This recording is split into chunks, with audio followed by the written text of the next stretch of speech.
está? Abra a Bíblia do Evangelho de Lucas. Na verdade, o Evangelho de Jesus Cristo, conforme escreveu Lucas, capítulo 16. Estamos na reta final aí dessa nossa caminhada pelas parábolas de Jesus. Esses textos tão ricos, tão maravilhosos, que têm nos trazido tanta edificação.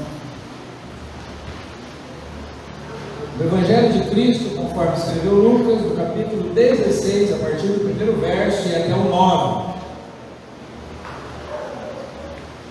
Amém? Se você puder ficar em pé, vamos fazer essa leitura em pé. Se você não puder, permaneça sentado, sem problema.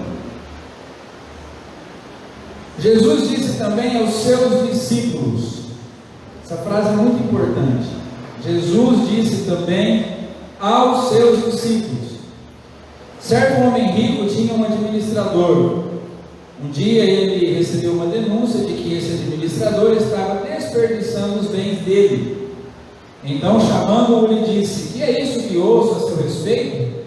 Preste contas da sua administração, porque você não pode mais ser o meu administrador. O administrador então se pôs a pensar: que farei agora que estou sendo demitido pelo meu patrão? Trabalhar na terra não posso, de mendigar tenho vergonha. Já sei o que vou fazer, para que quando for demitido as pessoas me recebam em suas casas.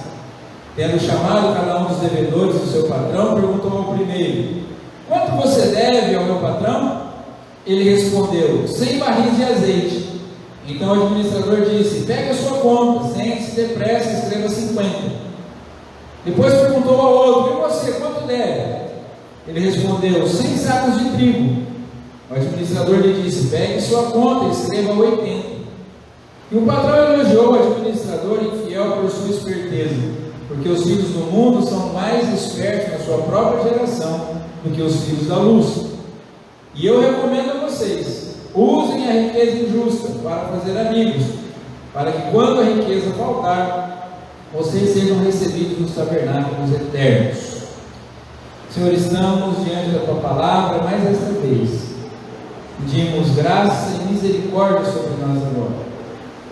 Precisamos do Senhor, precisamos do Teu Espírito Santo para falar ao nosso coração, abrir os nossos olhos espirituais, confrontar-nos, confortar-nos e consolar-nos nesta noite, Senhor. Precisamos, ó Deus, ser transformados pelo Senhor. Mas se o Senhor não o fizer, ó Deus, no nosso coração, nós somos incapazes de dar um só passo, se não for através da ação poderosa, maravilhosa do Teu Espírito Santo. Então nos ajude nisso, Senhor. Nos molda de acordo com a Tua palavra, nos aperfeiçoa nessa noite. Nos dê, Senhor amado, condições, ó Deus, de aplicar e de obedecer a Tua palavra. Conduza-nos, ó Deus. Não porque mereçamos, mas porque clamamos ao Senhor em nome de Jesus Cristo, pelos méritos dEle, através daquilo que Ele fez por nós na cruz. Nós clamamos a Ti, Senhor, para que o Senhor tenha misericórdia para nessa noite, em nome de Jesus. Amém. Assentai-vos. Louvado seja Deus. Bastante lugar sobrando aqui dentro, parece. Os irmãos que estão lá fora, temos lugares aqui. Fica representando, está muito vazio. Fizemos aí esse arranjo para preservar o distanciamento hoje, né? Melhorar um pouco. Muito bem. Irmãos, nas parábolas que nós estudamos nas nossas últimas 3 ministrações, Jesus estava explicando aos religiosos o motivo pelo qual Ele recebia publicanos e pecadores. Então, para explicar aos religiosos que se achavam mais dignos do que as demais pessoas na sua época, os fariseus, os escribas, Jesus conta a parábola da ovelha, a parábola da dracma e a parábola do pai com os seus 2 filhos.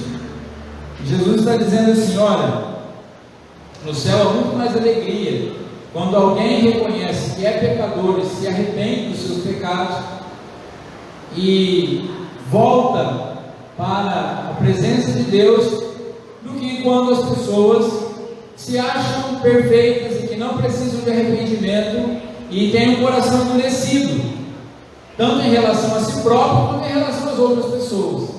Jesus conta essa parábola. É o que tudo indica, e pelo que a gente conhece do contexto bíblico, não é? Quando a gente lê a palavra de Deus, Jesus teve essa preocupação, esse cuidado de explicar para eles o motivo pelo qual ele era tão compadecido, tão piedoso com aqueles que viviam à margem da religião e até da sociedade, e estendia a eles o seu perdão, estendia a eles a sua mensagem, o seu evangelho, e recebia essas pessoas.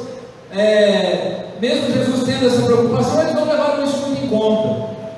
Eles não quiseram abraçar essa mensagem de Jesus Cristo, do evangelho da graça, do perdão dos pecados e da oportunidade de salvação.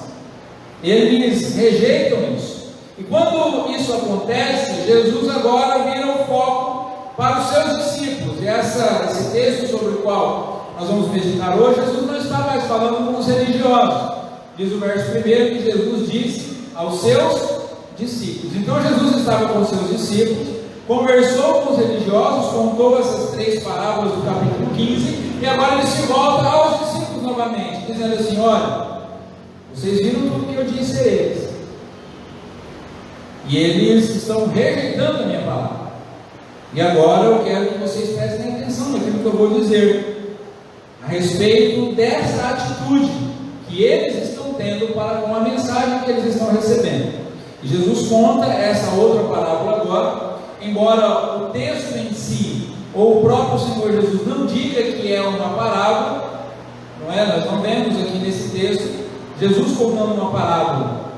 O texto não diz que esse texto seja realmente uma parábola. Há inclusive quem acredite que realmente é uma história verídica. Mas os melhores estudiosos, e é um consenso entre aqueles que estudaram esses textos e formataram as escrituras para nós, que o texto trata-se de uma parábola. Então nós vamos por essa linha também, estudar esse texto como uma parábola em si. E essa parábola Jesus conta para mostrar para os discípulos que a riqueza de Deus, ou seja, a aliança, a mensagem de salvação, a revelação de Deus, estava na mão dos judeus até então. Eles eram detentores da lei, eles eram detentores das profecias, eles tinham todo o conhecimento da revelação de Deus para a humanidade, mas estavam usando essa revelação para proveito próprio. A religião, principalmente no tempo de Jesus, era muito mais um instrumento político e social do que o culto de adoração verdadeira a Deus, ou a expressão do amor, da devoção e da aliança com Deus. Não é? O cargo de sumo sacerdote, por exemplo, não era mais exercido pelos descendentes de Arão, mas era o próprio imperador romano que nomeava o sumo sacerdote. Era um cargo político. Geralmente quem chegava ao sumo sacerdote era quem tinha dinheiro para pagar por essa função, não é? E era um cargo político, era um instrumento econômico grande na época de Jesus. Então os tesouros de Deus que haviam sido confiados aos descendentes de Abraão estavam sendo usados para proveito próprio. Eles estavam usando aquilo que Deus tinha dado para se beneficiar desse mundo, e Jesus estava agora chamando a atenção dos seus discípulos para que eles pudessem viver essa mensagem nova que Jesus estava trazendo, essa mensagem de salvação, essa mensagem de arrependimento e de oportunidade de entrar no reino de Deus que Ele havia vindo estabelecer na terra, de forma a desfrutar dessa salvação desenvolvida na presença de Deus na eternidade também, e não de usar isso nesse mundo para resolver a vida por aqui. Então o que Jesus está dizendo é: olhem muito bem o que eles estão fazendo com aquilo que Deus confiou a eles, porque eu estou confiando a vocês os mistérios do reino, e vocês precisam usar esses mistérios do reino para desenvolver uma salvação de maneira tal que ela tenha efeito na vida de vocês na eternidade, não para resolver a vida por aqui mesmo. E essa mensagem é bastante oportuna para nós, porque nós vivemos num tempo em que muitos cristãos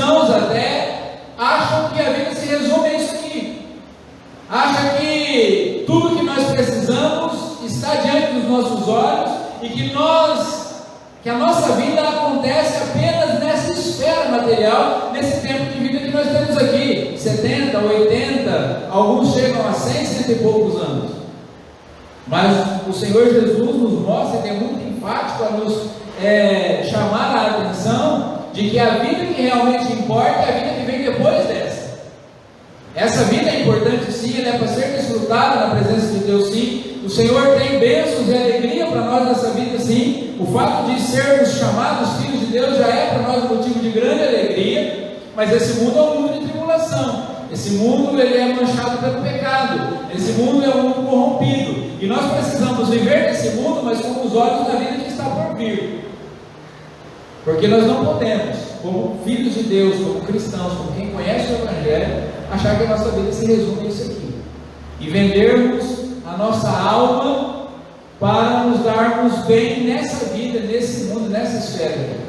E aí Jesus conta essa parábola que nós lemos. Parábola de um homem que era rico, tinha um administrador, confiou a esse administrador todos os seus bens, mas o administrador se tornou corrupto e começa a gastar os bens do seu senhor consigo mesmo, para benefício próprio. Tendo sido denunciado, ele recebe um aviso prévio. E talvez essa seja a palavra que define a nossa mensagem de hoje. Talvez se pudéssemos dar um tempo para essa mensagem, seria essa, aviso prévio. Ele recebe um aviso prévio. Alguém de nós aqui talvez eu tenha tido o desprazer de receber o aviso prévio. Vem lá um papelzinho, cor-de-rosa, não sei se ainda é a mesma cor, faz tempo que eu não trabalho mais como assalariado. Mas chega lá, olha, aviso prévio, a partir dessa data, dia tal, estamos avisando que dentro de 30 dias os seus serviços não serão mais necessários dessa empresa. Alguns já são dispensados para cumprir o aviso em casa e outros cumprem o aviso trabalhando. Você vai trabalhar por 30 dias, mas depois de 30 dias acabou. Eu já tive o desprazer de receber um documento desse, uma mensagem dessa. Mas fato é que aquele administrador recebe o aviso prévio. E o patrão diz assim: você não pode mais ser o meu administrador, então você tem que prestar contas da sua administração. E ele imediatamente sai para aproveitar o tempo que sobra. Assim, já que eu vou ser mandado embora, então eu vou roubar um pouco mais. Porque se eu for mandado embora agora, o que eu já roubei, eu gastei. Então agora eu preciso roubar para guardar. E aí ele procura os credores e fala assim: olha, eu não tenho mais como roubar pegando o meu patrão, mas eu vou fazer o seguinte, eu vou fazer alguns acordos e as pessoas que devem ao meu patrão vão ficar devendo para mim agora. E aí quando eu precisar de ajuda, eles vão me receber nas suas casas. Então o texto fala de um que ele deu um prejuízo para o patrão de 50%, outro de 20%. E ele vai cometendo essas fraudes aí. E o patrão não está alheio, o patrão está vendo o que está acontecendo. Quando ele chama o empregado para acerto de conta e fala assim: você é muito esperto, Ele até faz um elogio, talvez de forma irônica. Ele fala assim: muito bem, parabéns, Você usou o tempo que faltava para me roubar ainda mais do que você já vinha me roubando.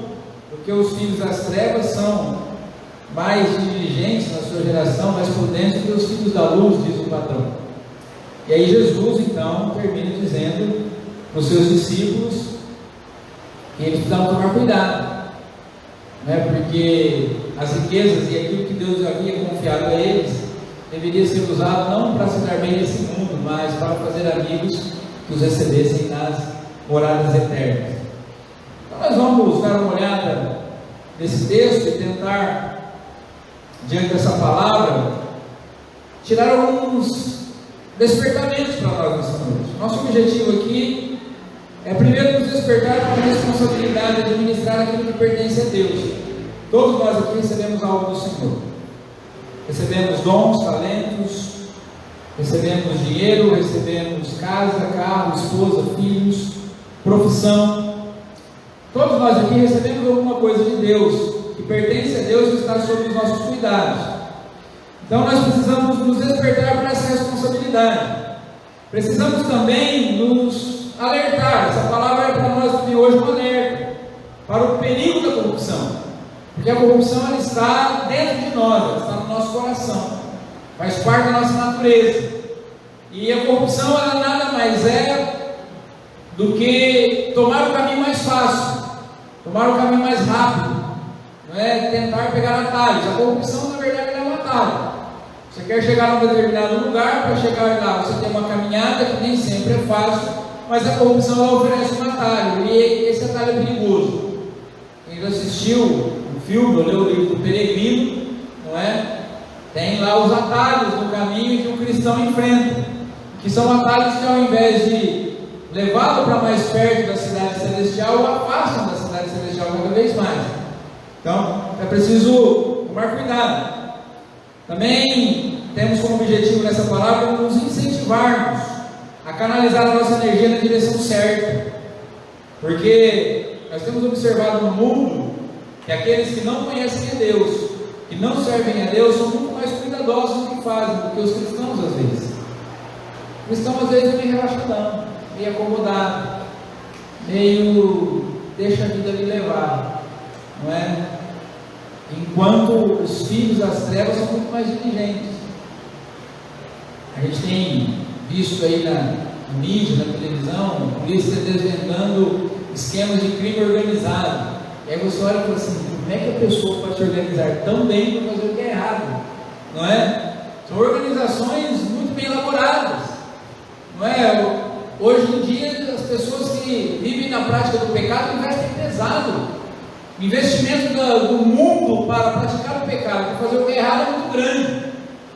E numa proporção muito menor do que a gente investe, aqueles que conhecem a Deus, investem para servir a Deus, para fazer a obra de Deus, para proclamar o nome de Jesus Cristo.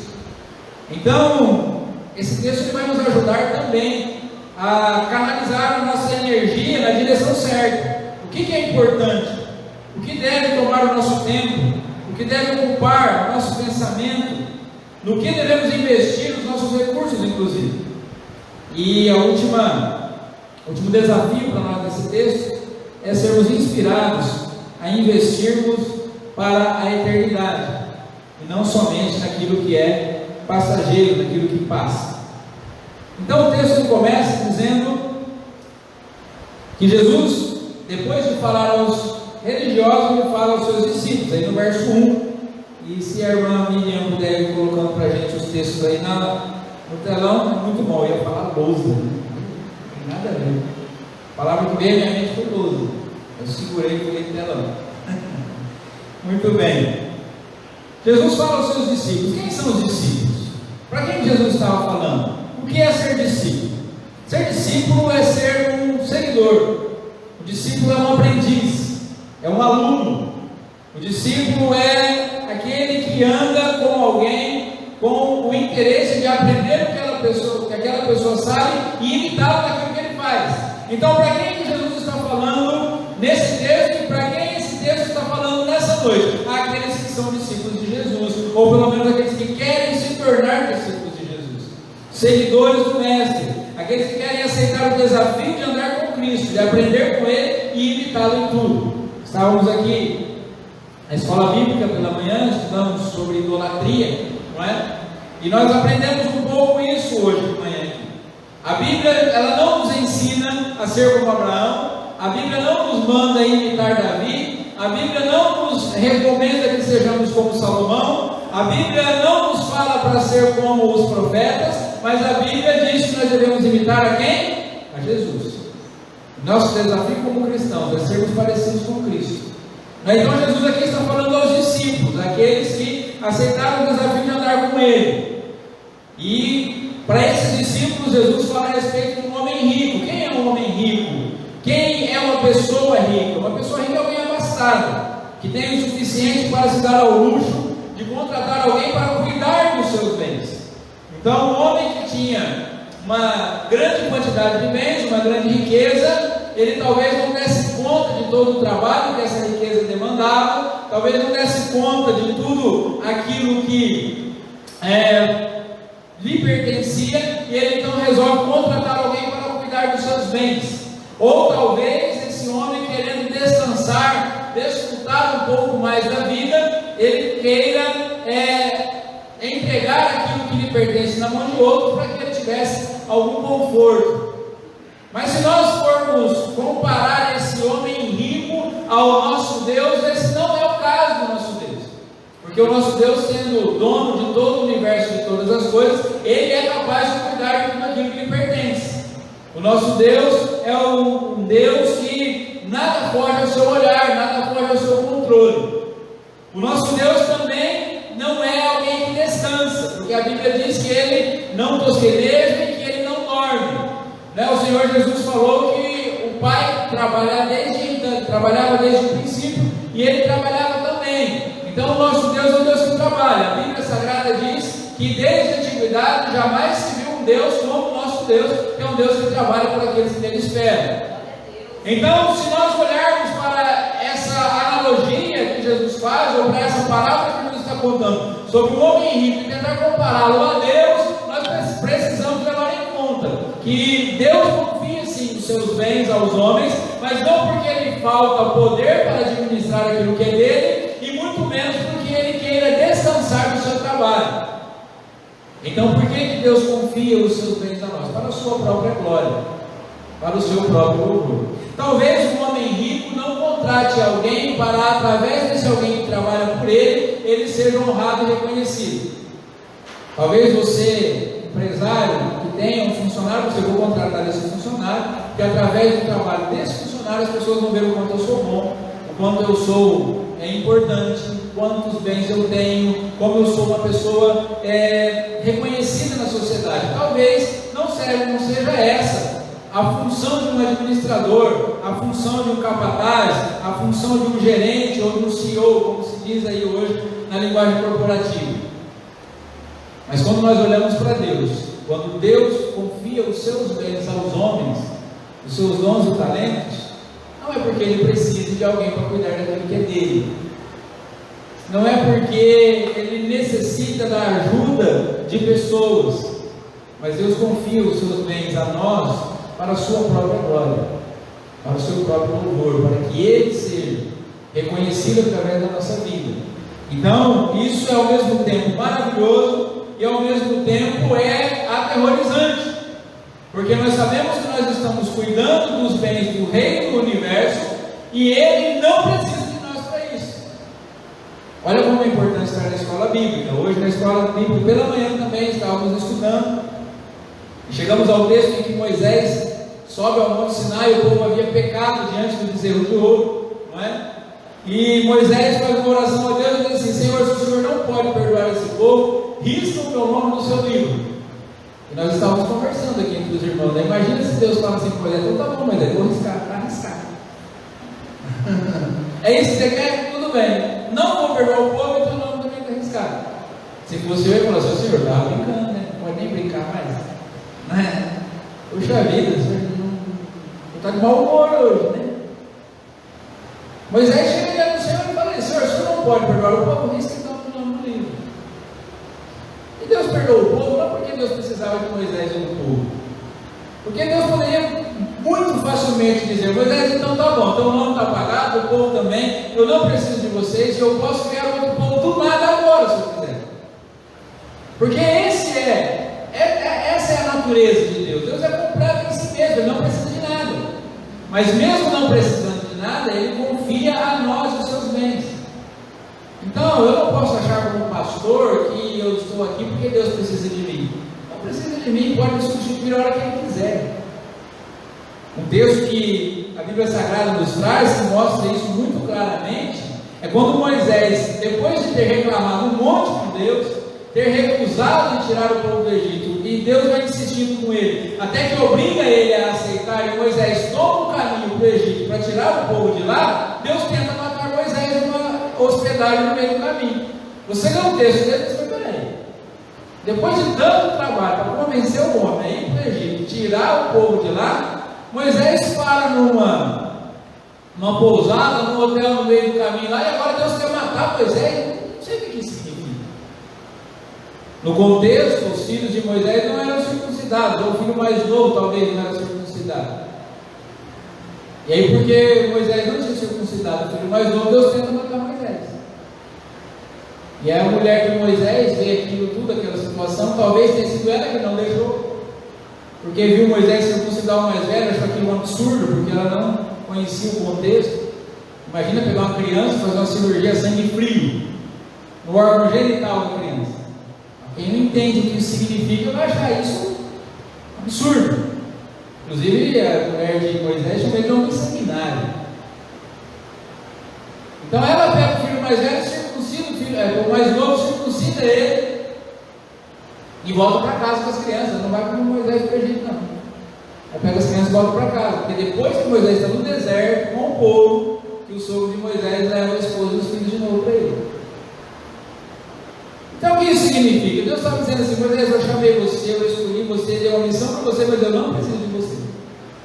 Ou você obedece, que tem que obedecer, ou eu mato você, porque eu não preciso de você. Moisés já sabia disso quando mandou Deus riscar o nome dele do livro. Olha que coragem que isso. Você teria coragem de fazer isso? Senhor, perdoa essa igreja, senão risca o nome do seu livro. Senhor, perdoa meu marido, senão pode riscar o nome do meu livro também. Senhor, perdoa minha esposa ou os meus filhos, senão também não quero perdoar. Que bom que a salvação agora é individual, né? Que não é riscando o meu nome no livro que você vai ser salvo, mas é pela graça de Jesus Cristo. Mas fato é que esse homem aqui, ele contrata alguém para cuidar dos seus bens. É o que Deus havia feito com o povo judeu. Deus havia confiado suas riquezas a ele, sua palavra, sua lei. E o texto também nos fala aqui no verso 1 que é muito perigoso deixar com que a cobiça suba ao nosso coração, porque o administrador ele começa a usurpar os bens do seu patrão. Mas mais cedo ou mais tarde, irmãos, toda corrupção é descoberta. Mais cedo ou mais tarde tudo vem à tona, né? Assim como o pecado de Davi veio à tona, assim como o pecado de Acã, assim como a hipocrisia dos religiosos no tempo de Jesus, o meu e o seu pecado, uma hora vem à tona. Não adianta a gente achar que a gente está escondido. João viu Jesus Cristo lá no Apocalipse, ele tinha olhos como chama de fogo, enxerga tudo.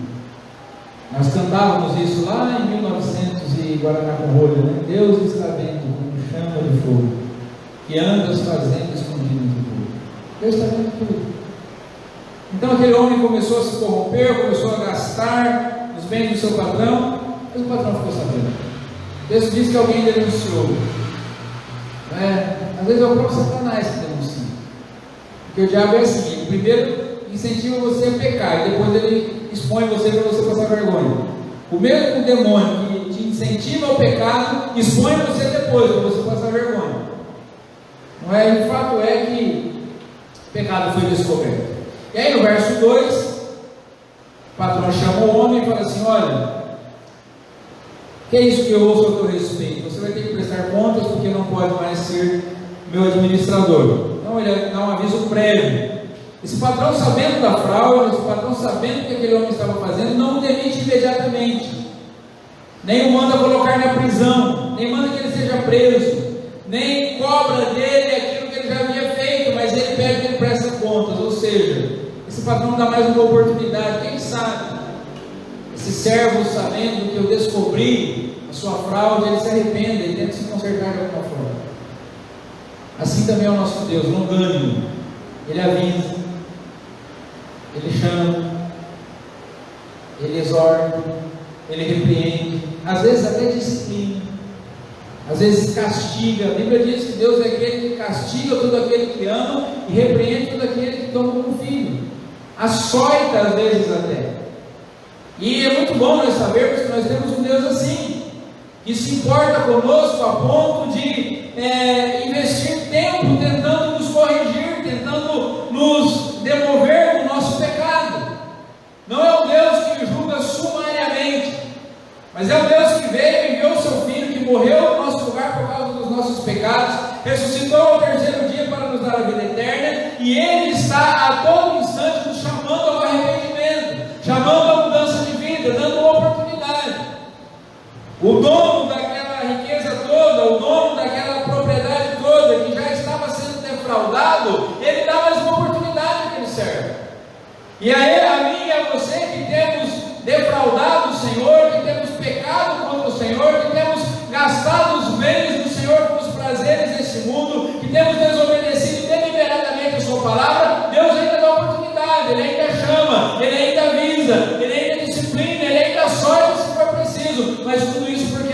ama e porque ainda quer nos dar uma oportunidade de nos livrarmos desse pecado que nós temos praticado tão descaradamente, tão deliberadamente contra Ele.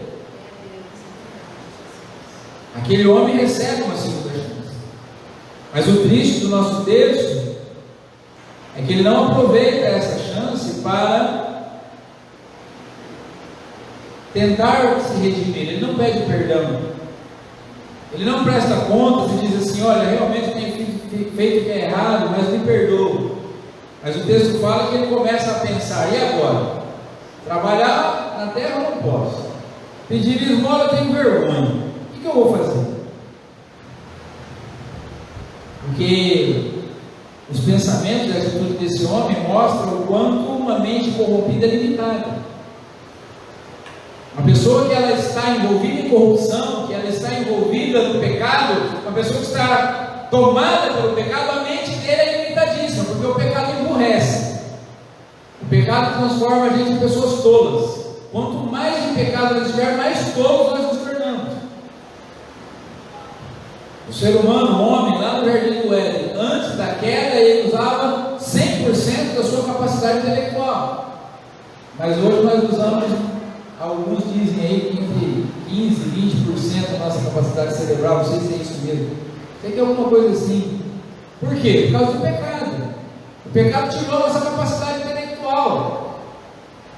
Você vai notar que em civilizações onde a palavra de Deus é pregada, a palavra de Deus é ensinada, o povo vive a palavra de Deus, o desenvolvimento acontece muito mais rápido do que em lugares onde o evangelho simplesmente não é vivido, não é pregado. As civilizações que mais fizeram pela humanidade até hoje eram pessoas tementes a Deus, pessoas que conheciam o evangelho, praticavam a palavra de Deus. Você pode olhar a história. E as sociedades que mais sofrem com atraso econômico, atraso social, com miséria, são sociedades onde o evangelho tem muito pouca aceitação, ou praticamente não existem. Procure que você vai ver, porque a igreja do Senhor Jesus é a maior promotora de justiça social que existe nesse planeta. Não existe ninguém nesse planeta capaz de mudar o mundo a mais do que a igreja do Senhor Jesus Cristo, porque ela é uma agência do céu na terra. Mas esse homem ele tinha uma mente corrompida. Ele não pensa em se consertar, ele não pensa em se redimir, ele não pensa em repor o dinheiro roubado, mas ele começa a pensar: o que eu vou fazer agora? Porque trabalhar eu não vou, pedir esmola eu tenho vergonha. A mente corrompida ela é limitada, ela é muito limitada, ela não consegue enxergar outras opções a não ser a corrupção. Quando nós estamos afundados no pecado, nós não conseguimos enxergar outra coisa a não ser o pecado.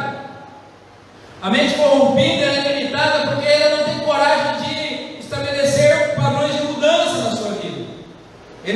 O pecado nos amarra, o pecado nos aprisiona, o pecado nos incapacita de uma forma que nós não temos coragem de nos levantar e mudar. O pecado também gera em nós a vergonha de encararmos a nossa responsabilidade e assumirmos as consequências dos nossos erros. A tristeza segundo o mundo, como nós aprendemos no curso lá que nós fazemos no Homem ao Máximo, a Bíblia fala de dois tipos de tristeza. A Bíblia fala de uma tristeza que ela vem do Espírito Santo, que ela vem de Deus, que é a tristeza que nós sentimos quando nós desagradamos a Deus e estamos tristes pelo fato de termos pecado contra Deus. E a Bíblia fala também da tristeza segundo o mundo. A tristeza segundo o mundo, ela vem no nosso coração não porque nós sentimos pesar por causa do pecado praticado, mas pelo simples fato de que fomos descobertos.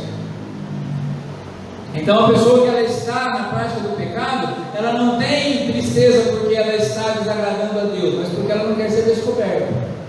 A sabedoria que vem de Deus é uma sabedoria que quer cada vez mais se aproximar de Deus. A sabedoria humana, segundo está escrito na palavra de Deus, ela é demoníaca, porque é a sabedoria que vai fazendo articulações, vai criando artifícios para pecar cada vez mais, de preferência em oculto, sem ser descoberto. E é isso que nós às vezes praticamos, quando nós estamos com a mente totalmente corrompida com o pecado. E se esse é o nosso caso hoje, nós precisamos clamar a misericórdia de Deus imediatamente. Assim como o pródigo, que estava fora de si, dizendo: Pai, me dá aquilo que é meu, que eu eu quero ir embora, eu quero viver a minha vida do meu jeito. Mas que lá na miséria caiu em si, nós precisamos cair em nós nessa noite também. Cada um de nós precisa cair em si. Porque às vezes nós não conseguimos enxergar nada além do pecado que nós estamos vivendo. Precisamos nos libertar disso. Porque só a libertação do pecado pode nos ajudar a enxergar outras opções. Pode nos ajudar a enxergar assim, não, essa situação tem saída, eu vou dar um jeito de resolver isso. Deus vai me ajudar, eu vou resolver isso. Só uma mente liberta do pecado vai dizer assim, não, eu vou mudar a minha situação. Nós vamos mudar de direção. É o pródigo dizendo assim, eu vou me levantar, eu vou voltar para a casa do meu pai. Aonde que eu estava com a cabeça, sei lá. E só uma mente liberta do pecado vai ter coragem de encarar a responsabilidade dos seus erros e buscar a mudança e assumir as consequências. Os religiosos dos tempos de Jesus, eles se negavam a mudar, eles não queriam mudar, eles não queriam assumir que estavam errados diante daquilo que Deus queria deles, e por isso continuavam no erro, uma mentalidade totalmente corrompida, uma mentalidade totalmente presa à tradição, ainda que ela fosse errada. É preciso tomar muito cuidado, porque às vezes isso acontece no âmbito da religião. A religião está fora da vontade de Deus, está fora da palavra de Deus, está fazendo o que desagrada a Deus, mas a gente continua fazendo. Porque meu pai era assim, porque meu avô era assim, porque a minha 20, 30 gerações da minha família sempre viveu assim, então eu tenho que viver dessa forma também. E isso não é verdade. Jesus veio para nos libertar, e libertar de toda forma de pecado, até da religiosidade, se ela estiver em desacordo com a palavra de Deus. Amém? Amém. E aí o verso 4 fala assim, já sei o que eu vou fazer. O que ele decidiu fazer? Tomar o caminho mais rápido. Eu já sei o que eu vou fazer quando for demitido, para que as pessoas me recebam em suas casas. A corrupção é sempre o caminho mais fácil. Sempre o caminho mais fácil. Desde o Éden. No Éden, Deus coloca o homem e a mulher e fala assim, olha, cuide desse jardim, vocês vão cuidar, vocês vão se alimentar, vocês vão desfrutar desse jardim. Eu vim todo dia aqui para a gente bater um papo na viração do dia, eu vou estar comendo por aqui com vocês, mas é o seguinte, tem 2 árvores que delas vocês não devem comer, mas vocês vão crescer, vocês vão multiplicar e vocês vão encher a terra. E aí a serpente chega para ela e fala assim, por que você não come dessa árvore? Parafraseando, né? Porque Deus falou que a gente não pode, a gente comer que vai morrer. Diabo fala assim, vai morrer coisa nenhuma. Se vocês comerem, vocês vão ser igual a Deus. Aí ela pensou assim, crescer, multiplicar, encher a terra, lavrar esse jardim, cuidar dessa tudo. Não, já vou ser com a Deus direto. Já vou pular essas etapas todas. Sabe quando a gente não quer cumprir as etapas? Não quer estudar, não quer começar de baixo no trabalho e crescendo gradativamente. A gente acha que quer chegar lá no final, quer dar um tiro certeiro e resolver a vida. Não quer esperar Deus dar o pão de cada dia, já quer ser dono da padaria. Esse homem tem o caminho mais fácil, o caminho mais rápido, e a corrupção foi o caminho mais rápido. E a religião do tempo de Jesus era absolutamente corrupta. Quando Jesus está falando para os discípulos, olhem, cuidado com aquilo que eu estou confiando a vocês, eu estou confiando os mistérios do reino de Deus a vocês, cuidado, olhem o que eles fizeram com a religião, ou com a lei, ou com a promessa, com a aliança que foi colocada na mão deles. O templo tinha virado mercado, o lugar onde se vendia e comprava de tudo. O culto tinha se tornado mecânico, algo que se fazia apenas de aparência. Os cargos do sinédrio eram negociados, ou seja, Jesus falou assim, eles não mais adoram de coração quebrantado, eles não mais oferecem sacrifícios que expressam o que está no coração, está totalmente corrompido. Eles escolheram o caminho mais rápido, se dar bem nesse mundo. Se dar bem nesse mundo é muito mais fácil do que herdar a vida eterna. Porque a salvação, irmãos, ela é de graça. Ninguém aqui pode pagar pela salvação. Jamais um ser humano será capaz de salvar-se por si só. Nós somos salvos pela graça de Cristo Jesus. Somente crendo em Jesus como Salvador é possível ser salvo, de graça, não tem nada que eu possa oferecer. Mas andar com Jesus e desfrutar da vida eterna custa tudo que a gente tem, tudo. Uma vez salvo pela graça, esse andar com Cristo até chegar na eternidade custa tudo que a gente tem. Custa a nossa opinião, custa a nossa vontade, custa os nossos gostos, custa os nossos bens. Ah, pastor, isso quer dizer que eu tenho que dar todo o dinheiro que eu tenho na igreja? Não, não quer dizer isso. Mas quer dizer que cada centavo que você gasta tem que ser gasto para a glória de Deus. Como assim, pastor? Por que você gasta dinheiro? Gasta para a glória de Deus. Depois daquilo que Deus pede que você devolva a Ele como prova de fidelidade, que são os nossos dízimos, o resto você administra como quiser, mas para a glória de Deus. Os nossos relacionamentos precisam ser para a glória de Deus. Nosso trabalho deve glorificar a Deus. A nossa vida é toda para a glória de Deus. A partir do momento que nós somos salvos em Cristo Jesus, a nossa vida é um instrumento de glorificação a Deus na terra. Nós não temos mais direitos. O apóstolo Paulo, quando escreve as suas cartas, ele se apresenta como escravo de Jesus Cristo.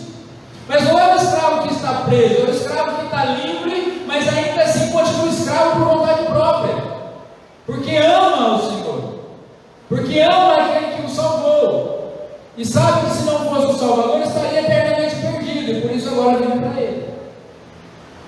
Viver para esse mundo aqui é muito mais fácil. Viver para desfrutar dessa vida aqui é muito mais agradável à nossa carne, mas fatalmente nos levará ao inferno. E quem ama esse mundo é porque não conhece a Cristo de verdade.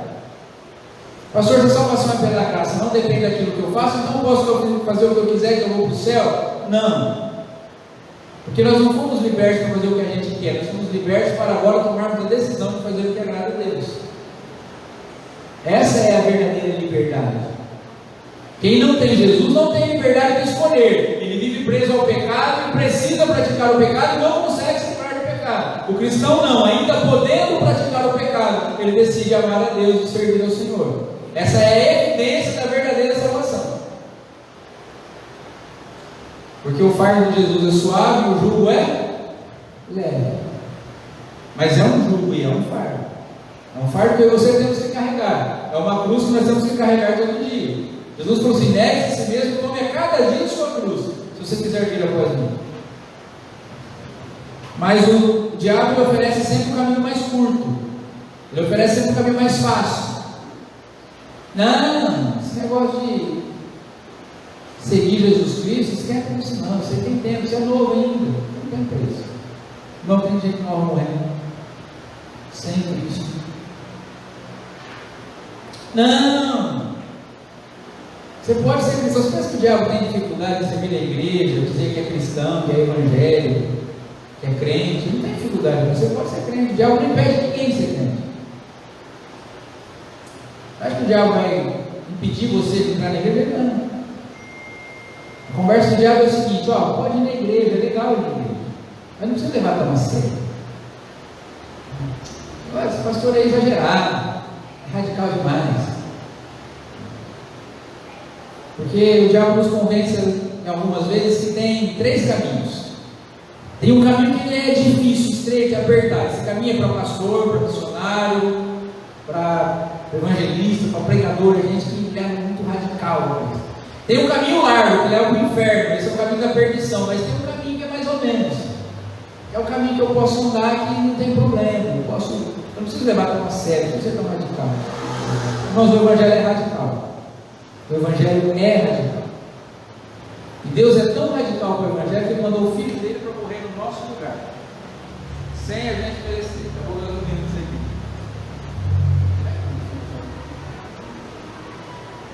Deus mandou o Filho dele para morrer no nosso lugar. Tem coisa mais radical do que isso?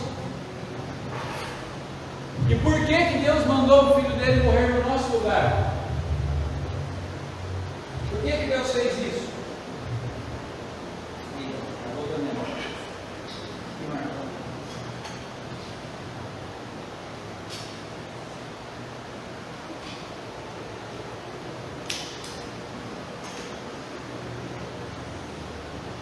Por que Deus... agora é brincadeira. Ei, é aí o problema? Ei. Tá bom.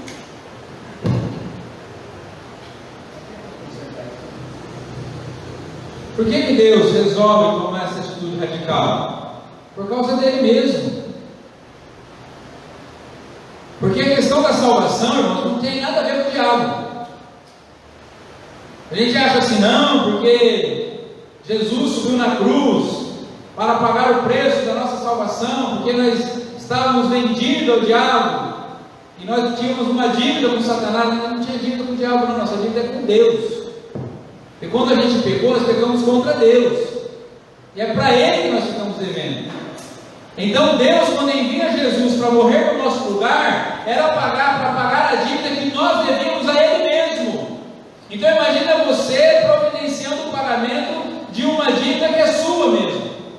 Mas porque Ele não podia deixar para lá o nosso pecado, Ele resolveu pagar o preço desse pecado. Tamanha é a justiça de Deus.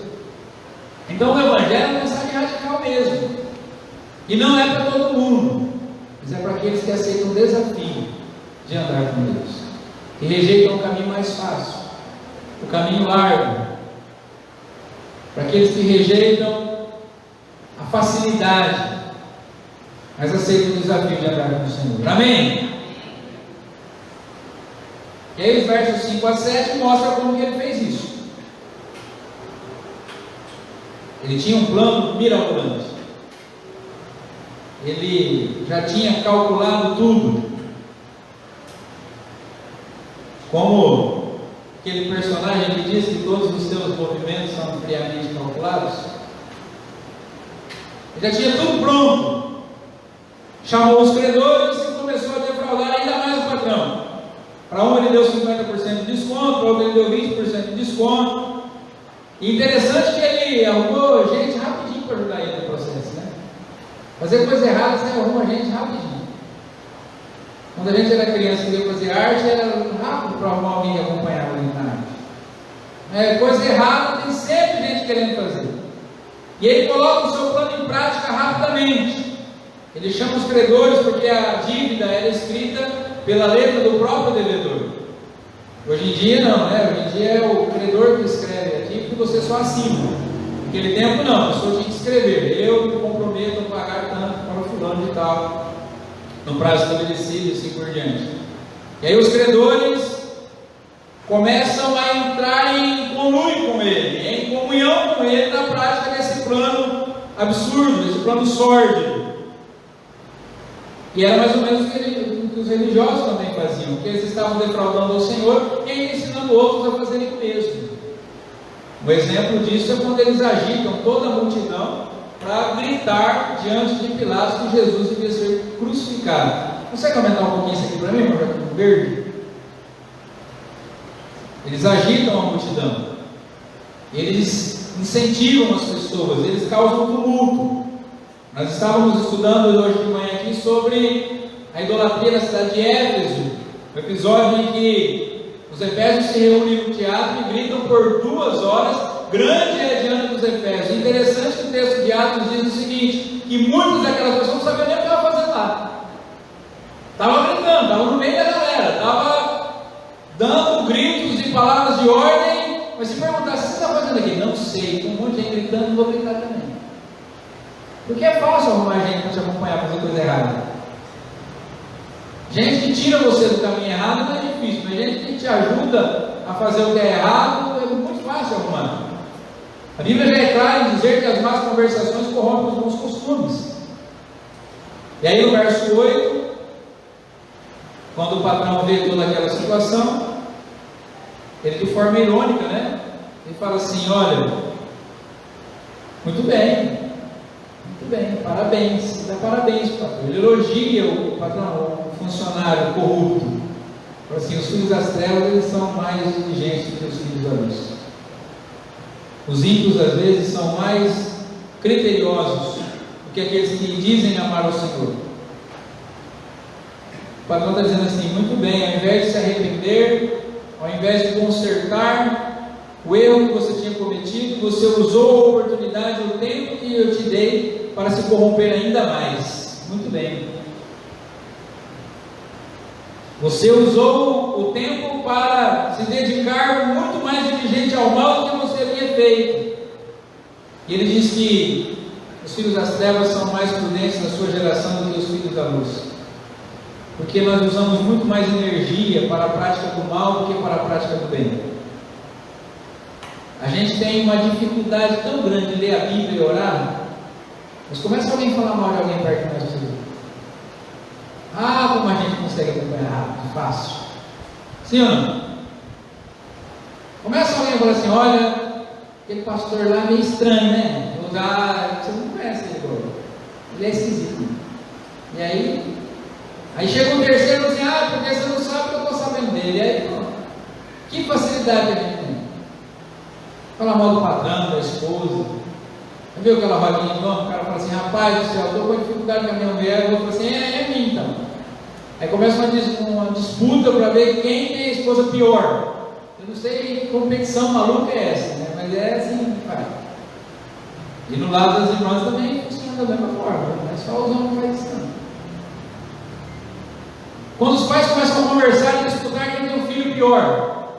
Nossa, meu filho está dando trabalho, e o meu então. A gente tem muita facilidade e a gente emprega tanta energia para fazer o que é errado. E a gente começa a pensar assim: se a gente usasse a mesma energia, o mesmo tempo que a gente usa para coisa inútil e para coisa ruim, para falar do amor de Deus, para testemunhar o amor de Jesus Cristo, quanto melhor não seria a nossa vida? Quanto mais não cresceríamos? Os pagãos e os ímpios são muito mais inteligentes na sua maneira de viver do que os discípulos de Jesus. Gente que não conhece a Deus, que está perdida aí fora, gasta todo o seu tempo, o seu dinheiro no seu pecado. E nós que conhecemos a Cristo, temos dificuldade em contribuir com a obra de Deus, temos dificuldade em falar do amor de Jesus, às vezes temos até vergonha de falar que somos cristãos. Essa vergonha de falar que é crente, vou usar aí o termo mais popular, na minha época, ela criou uma frase nova que a gente ouve. Então você chega e fala assim para a pessoa: olha, eu sou cristão, eu conheço Jesus, eu sirvo a Deus, eu sou evangélico, sei lá como você diz. Aí aquele que tem vergonha de falar que é crente, fala assim: então, eu vou na igreja lá do fulano, assim, sabe? Ele não fala que é crente de jeito nenhum. Eu não sei porquê, ele tem dificuldade. Não, eu vou na igreja, não sei aonde, eu vou na igreja, não sei o que lá mais, eu costumo ir na igreja, não sei o que, mas você é crente? Ah, então, não se compromete, não quer se comprometer. Tem dificuldade. Ah, mas tem uma facilidade na praia, de biquíni, tirar selfie e colocar no Facebook. Tem uma facilidade de pegar uma garrafa de cerveja ou de sei lá o que bebe, tirar foto e pôr no Instagram. Tem uma facilidade de postar um status lá com música mundana. Tão fácil. Podia usar essa energia para falar de Jesus? Não é? Irmãos, tem vezes que a gente está olhando na rede social lá, a gente vê gente lá que conhece o Evangelho, uma situação que dá desgosto de ver. Nós precisamos mudar isso. Porque tudo aquilo que Deus está colocando na nossa mão, tudo aquilo que Deus nos dá, é para a glória dele. E aí Jesus termina, nosso verso 9, Jesus fala assim: agora eu quero recomendar a vocês. Jesus fala assim: olhem para eles e aprendam. Olhem para a maneira desses religiosos viverem e aprendam. Aprendam o que, Senhor? Quem que a gente tem que aprender com tudo isso? Aí Jesus fala assim: usem a riqueza injusta. Por que riqueza injusta? Pastor, aquilo que eu recebo pelo meu trabalho, eu ganho honestamente. Por que é riqueza injusta? Esse mundo inteiro é injusto. Não tem nada nesse mundo que não seja contaminado pelo pecado. Eu e você somos pecadores. Mesmo sendo cristãos, salvos em Jesus Cristo, o pecado ainda habita em nós. Nós temos que lutar contra ele todo dia. Então Jesus fala assim: olha, usem tudo isso que vocês têm a serviço de vocês para fazer amigos, para que quando essa nos faltar, o que faltar? Tudo mais aqui nessa vida, vocês tenham recebido os tabernáculos eternos. Aquele administrador, aqueles religiosos do tempo de Jesus, eles queriam ser recebidos nas casas, aqui no mundo. Os religiosos do tempo de Jesus, eles não queriam problemas com os romanos, eles queriam agradar os romanos. Tanto que para condenar Jesus, eles disseram assim: nós só temos um rei, o nosso rei é César. Eles abriram mão do rei dos reis para se submeterem ao imperador romano pagão, porque não queriam problemas desse mundo. Mas Jesus estava dizendo aqui: o importante é que vocês sejam recebidos nos tabernáculos eternos. O importante não é ser recebido na casa do teu amigo, que é descolado, é rico, mas é ímpio e que te ajuda a pecar. O importante não é ser recebido na rodinha de amigos que vão te aceitar, que vão te elogiar, mas que está te ajudando a ir para o inferno. Jesus está dizendo o seguinte: olhem para isso tudo e aprendam que o importante é ser recebido no céu. O importante é ter o nome escrito no livro da vida. O importante é chegar no portão naquele dia e ouvir o Senhor Jesus assim: vinde bendito de meu Pai, para o reino que vos está preparado desde a fundação do mundo. Recomendação de Jesus para os seus discípulos, e nós somos discípulos, amém? Usem as riquezas desse mundo, usem essas riquezas injustas desse mundo para fazer amigos, porque quando essas nos faltarem, vocês serão recebidos nos tabernáculos eternos. O que é esse fazer amigos que Jesus está dizendo? Usem os recursos desse mundo para levar outras pessoas a Cristo. Como é que eu posso fazer isso, pastor? Investe em missões, gasta menos dinheiro à toa, investe na obra de Deus. Vai você fazer uma viagem missionária, ajuda alguém a vir para a igreja de alguma forma, ou ajuda alguém que está passando necessidade, junto com o pão, oferece também o Evangelho. Interessante, nós estávamos conversando com o pastor Gersival da Missão Vida, um tempo atrás aí, ele estava nos dizendo isso, que quando vai evangelizar os moradores de rua, ele diz assim: vamos lá para a missão, lá você vai ter onde ficar. Eu digo: não, aqui eu já estou obrigado, vai ter onde ficar. Não, mas lá você vai ter comida. Não, mas aqui também não me falta comida. Eu falei assim: mas lá você vai conhecer Jesus, Ele é o pão do céu, e esse aqui você não vai encontrar. Além do abrigo, além da comida, também precisa oferecer Jesus. Vamos aplicar esse texto? As aplicações para nós são: lembremos que tudo pertence a Deus. Ele está atento sobre o modo como administramos tudo aquilo que Ele nos dá, e mais cedo ou mais tarde nós teremos de prestar contas. Cada um de nós vai prestar conta, irmão, de cada centavo, de cada pessoa, de cada coisa que Deus colocou na nossa mão. Vai ter o dia de prestar contas. Deus está anotando tudo. Na caderneta de Deus está tudo anotado. Lembra quando você comprava na padaria, tinha uma caderneta? Não tem mais isso, né? Na caderneta, todo dia você lá pegava um pão, o cara marcava lá, um pão. No final do mês tinha que acertar a conta. Deus está com a caderneta na mão, está anotando tudo. Os bens, os talentos, o dinheiro, as pessoas, tudo. E vai ter o dia de prestar contas.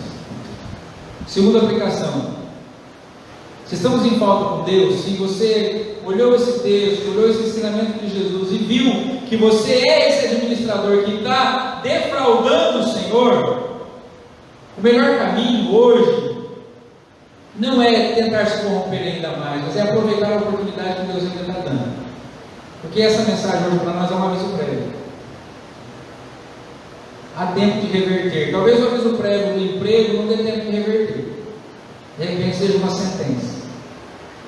Mas esse aviso prévio do Senhor hoje é para nós aproveitarmos o tempo que ainda nos resta, pedirmos perdão, voltarmos a viver de acordo com a sua vontade. Não vamos, irmãos, tentar resolver a nossa vida errando ainda mais. Não olhe para essa mensagem hoje e fale assim: eu estou vivendo muito longe da vontade de Deus, eu vou abandonar o Evangelho. Então não faça isso. Porque o Senhor Jesus que te salvou, Ele te capacita a viver o Evangelho. Peça a misericórdia de Deus, peça perdão dos seus pecados, entregue a sua vida a Cristo e diga: Senhor, eu não quero mais viver assim, me ajuda a mudar, me ajuda a transformar essa situação. Não desista, não desanime, nós temos um Salvador e Ele pode nos livrar do domínio do pecado, dessa mente corrompida, desse coração contaminado. E por último, não nos esqueçamos de que tudo que a gente faz nessa vida tem reflexo na eternidade, seja na vida eterna ou seja na segunda morte. Irmãos, ou no céu ou no inferno, tudo que nós fazemos aqui terá um reflexo na eternidade. Porque quando Jesus disse que no momento da prestação de contas, Ele vai dizer assim: vocês são benditos do meu Pai, porque vocês me deram comida quando eu tive fome, roupa quando eu estive nu, me foram visitar na prisão, me visitaram quando eu estive enfermo e tal. E quando as pessoas dizem: Senhor, quando nós fizemos isso tudo? Quando vocês fizeram aos pequeninos, aos meus pequeninos, vocês fizeram a mim. E quando Jesus fala a respeito dos perdidos, e eles dizem: por que nós estamos perdidos? Jesus fala assim: porque vocês não fizeram tudo o que esses aqui fizeram. Então vocês também terão reflexo no inferno, por aquilo que deixaram de fazer, ou por aquilo que fizeram contra a vontade de Deus assim. Então tudo que a gente faz aqui vai ter um reflexo, seja na vida eterna, seja na condenação eterna.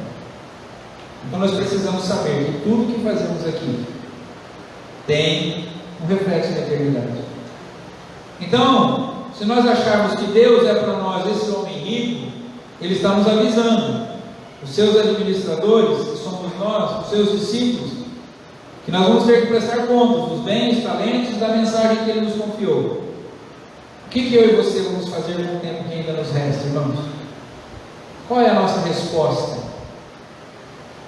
Qual é a nossa atitude diante disso? Nós vamos olhar para essa parábola ou palavra e falar: não, eu preciso corrigir a minha conduta. Vamos ignorar tudo isso e dizer: isso aí não é para mim. Talvez você esteja pensando assim: puxa vida, o fulano tinha que estar ouvindo essa mensagem. Por que o fulano não está aqui hoje para ouvir essa mensagem? Essa mensagem não é para o fulano, é para você. É para mim. Se Jesus nos trouxe aqui hoje, é porque Ele queria falar isso comigo e com você. Talvez fale com muito mais gente ainda, porque essa mensagem vai ficar registrada. Mas hoje é para mim e para você. Qual será a nossa atitude? A parábola não diz o que o administrador ou o que o patrão fez com o administrador corrupto. A gente não sabe como essa história termina.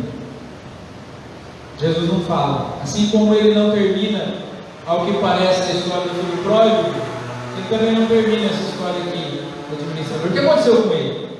A gente não sabe. Mas o que acontece com aqueles que, sendo avisados por Deus, não tomam uma atitude, isso a gente sabe. Está na Bíblia. Mateus 25:30. Quanto ao servo inútil, lancem-no para fora nas trevas. Ali haverá choro e ranger de dentes. Temos uma oportunidade hoje, amém, irmãos? Vamos orar? Feche seus olhos sobre a sua cabeça.